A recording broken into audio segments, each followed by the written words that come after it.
Welcome, dear viewers, to the Talking Gruse, broadcasting to you from our brand spanking new Rocket Courier Studios 3000, where even the plants get better lighting than we do. That's right. We've got a sleek desk, green screens that haven't exploded yet, and enough LED mood lighting to convince you we're on Mars. Let's dive into the absurdity of the week. The Talking Gruse, bringing you the less serious side of the news. Brought to you from the Rocket Courier Studios in Tempe, Arizona. Now, your host, The Gruse.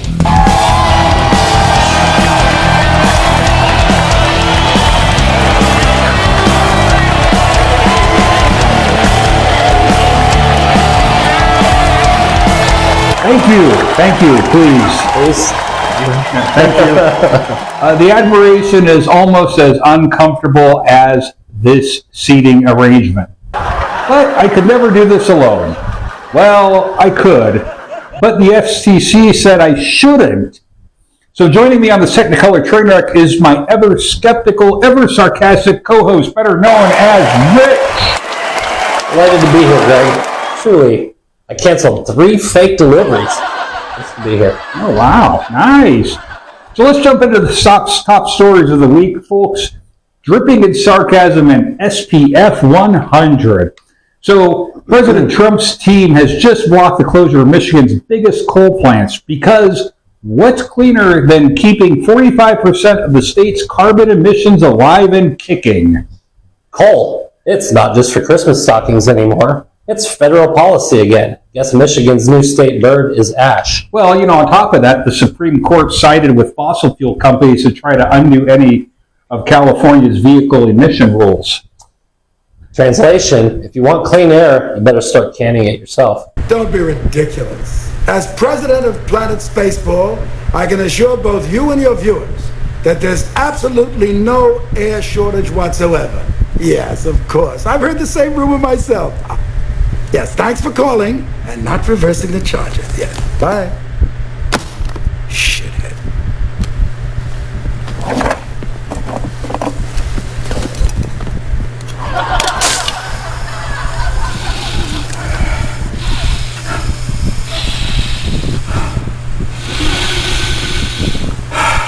Spaceballs? Yes.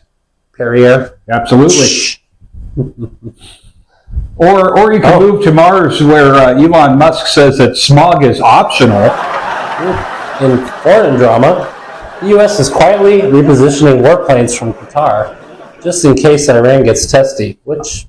Yeah, they did actually. Which they did. Yeah. Yeah, but nothing says peace of mind like strategic aircraft shuffleboard in the desert. Now, meanwhile, though, the sun had a tantrum last week, blasting us with 2 massive solar flares and knocking out GPS across the U.S. My GPS rerouted me into a river. Either that or the sun thinks I need a bath. I'm going to go with that based on our high school experience. Yeah, okay. Now, New York is also bracing for a 102-degree heat wave sometime this week. That's not weather, that's a dare. Yeah, they're calling it record-breaking. I call it spa level. Subways are now officially certified saunas. Markets have dropped this week in fears of conflict with Iran and falling oil prices. Yeah, but don't worry, Bitcoin's still mooning because logic is out, vibes are in. NATO's new leader also, Mark Rutte. I believe that's his name, Rutte. You know what? I have not heard it pronounced. Oh. That would be like Rut. It looks like. Well, he wants members to raise their defense budgets to 5% of their GDP. Because nothing says unity like a shared financial burden and a looming existential. Oh, true. Washington, D.C. held both Pride celebrations and a military parade within 48 hours. Yeah, the city briefly split into 2 timelines. One with rainbow glitters and the other with tanks. Choose your fighter. I'll pick the tanks. Now, on a serious note, political violence struck in Minnesota this week. 2 Democrat legislatures were shot and one fatally.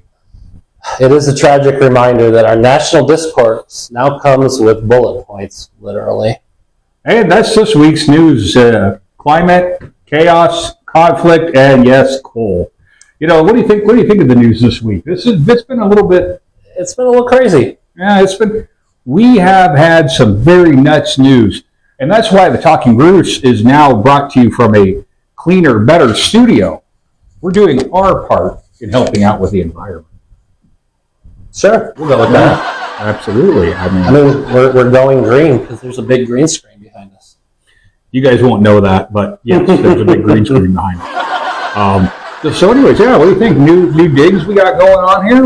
I like it. We got the new desk. Now, mind you, we are sitting a little bit in the hole because of the fact we budget cuts, guys. If the budget was just a little bit better, we would have actual chairs to where we didn't look like. Or if they still produce phone books, we could be sitting on them. Yeah, phone books. Phone books. Let's sit on phone books. I suggested booster seats, but none of us have kids that small. Or could I fit in one anymore? I mean, I can barely fit in the chair I'm sitting. Greg would need a whole beanbag chair to go underneath that thing. I need an elephant booster seat.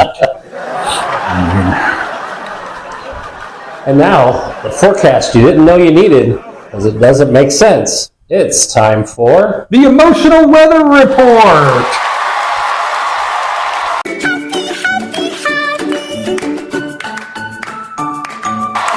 All right, everybody, welcome back. It's time for Emotional Weather Report, covering not just the skies, but the size across America. Let's start on the East Coast, and I'll do my best Stu Tracy impression. Oh, yeah. Yeah, you can. For those of you who live in Phoenix and you're our age, you know who Stu Tracy is. Where New York is experiencing scattered anxiety with a chance of passive-aggressive honking, humidity's high, tempers are higher, and the subway smells like ambition and regret. Now down south in Florida, it's 95 degrees, partially delusional with a strong chance of alligators in the pool and conspiracy theories in the air. Now, emotional forecast is confused but committed. Meanwhile, in the Midwest, specifically in Ohio, it's cloudy with occasional identity crises. Residents report corn fatigue and an overwhelming feeling of meh. What would corn fatigue be? I don't know. They had too much corn on the cob. Yeah. I mean, they played too much cornhole. Wouldn't that be Iowa, not Ohio? Oh, that's true. Good point. Good point. We have to write up the writers. Yeah. Anyways, but if you go back to your cages. Back to your cages. But if we go out west in California, it's sunny with patches of climate guilt. Now, wildfires are smoldering, the tech bros are glitching, and emotional weather is basically Instagram happy, internally screaming. And my son's visiting there right now with his aunt. I hope they know that. In Texas, it's 102 degrees and fiercely independent. There's a heat dome overhead and a high-pressure system of stubborn optimism. Emotionally, it's I'll be fine meets I'm melting. Is that kind of like rugged individualism with the side of... Is that like rugged individualism with a side of thunderstorm on the horizon? It could be. You never know. Now up in the Pacific Northwest, the emotional weather is mostly mist and light existential drain and artisanal rain. Yeah, it's mostly mist, all right. Yeah, I agree with that. Seattle is currently overcast with Portland's expected scattered tattoos with a 40% chance of bike lanes. And finally, in the mountain states like our beloved Arizona, the air is thin, the vibes are chill, and the forecast is mostly doomsday prepper with the side of trout fishing. That'd be like Colorado. No, I was going to say. Here it's more like Death Valley meets Death Valley. What level of hell are we in? Dante's Inferno? Mm-hmm. What level? So one of the lower ones. Yeah, we're one of the closer ones. So no matter where you are in this great overheating country, remember, emotional weather is real, unpredictable, and somehow always worse when Mercury is in retrograde. Stay hydrated, stay grounded, and if all else fails, blame the jet stream or Comtrails. Yeah, that too, yeah. We could do that. Now we just had facts that are flexible and emotions that are unstable, and sports, well, they are fourth and fabricated. That's right, Greg. It's time for the only sports segment where stats are suspicious, rivalries are randomly assigned, and the winners usually confused. Yeah, that's true. Well, from touchdown tantrums to courtroom conspiracies, we cover the plays that probably didn't happen, but should have. Because if you can't trust your fantasy league, trust us instead. We've got all the games, half the facts, and zero accountability. Yeah, so let's dive in before reality checks the scoreboard. Here comes Fourth and Fabricated. Hey, it's now time for Fourth and Fabricated. Sports so real, they feel fake. So let's talk NFL. All right. Something I haven't watched in a while. I haven't either, but we still got to keep up on it. Yeah, but it's Fourth and Fabricated. So yeah, there we go. All right. Rashee Rice, whatever that is, says the Chiefs are going to put on a show this season. Hopefully it involves fewer traffic violations and more touchdowns. Well, the Giants hosted a team-building bowling night because nothing says Super Bowl contenders like watching your O-line struggle with 10-pound balls and rental shoes. Yeah, especially after like some other big. They had a bad year. I heard the rookies rolled a perfect game in injuries. Oh, nice. Well, in the MLB, Rafael Devers has joined the San Francisco Giants in a move that screams, we got tired of waiting for Ohtani. That's right. The Rays may be for sale. The A's are still flailing in Vegas. And a Pirates pitcher nearly fought a fan. Didn't hear about that one. No, not at all. Oh, okay. Baseball's really leaning into its WWE. It's hockey era. He's tossing the rock, has a funny meaning. Now, over in golf, JJ Spun drained a 64-footer to win his first major. Honestly, it was kind of a long shot. That kind of a long shot. It was very inspiring. I might finally start doing the taxes. Meanwhile, Tom Brady showed up at Fanatics games in New York City. Just a guy who won 7 Super Bowls showing up to flex at a backyard volleyball. Must be tough being so washed up and having a supermodel ex-wife. Well, yeah, I mean, but the Cubs. Yeah, the Cubs are doing great again. Cubbies, yeah, they kind of flailed the last couple of days, but they won today. The wind was blowing out. You should have seen. I watched the highlights. Balls were hitting they got that metal scoreboard now in right field above the bleachers. Not the bleachers, the net. The net, okay. And their new rookie sensation, I don't know if he's considered a rookie anymore, but his name's Pete Crow Armstrong. Okay. They call him PCA. All right. He hit one that hit the scoreboard so hard, even in the replay, you could hear it go smack. Oh, nice. Now, here's my theory, folks. If the Cubs make it to the World Series again and win, because they're in contending for it, but we haven't hit the All-Star break yet. So. Yeah. Hell has not frozen over yet. Yeah. So if they do make the World Series, okay, that's twice in our lifetime. That's twice in under 100 years.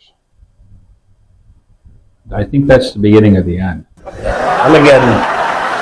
Now we just need the Cardinals to win the Super Bowl, then it's done. It's all done at that point.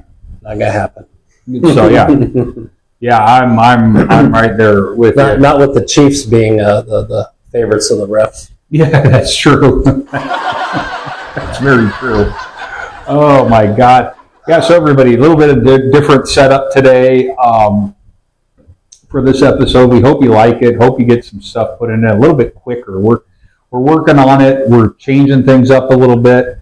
Well, co-host, I'm hearing the Heavenly Angels sing. Hey, was fast this week. It was. This is what happens when you're set up in a new location and you can just get right to it. Yep. So hey, everybody watching, if you laughed, cried, or sweat through your shirt during this episode, do us a favor subscribe, share, and scream the Talking Gruse into the algorithm. Follow us for more satirical side-eye, sports that may or may not have happened, and a weather report with emotional baggage. So everybody, from our fancy new studio, where the news is always less serious, I'm the Gruse. This is the co-host, better known as Rich, signing off. Stay cool, stay weird, and stay less serious.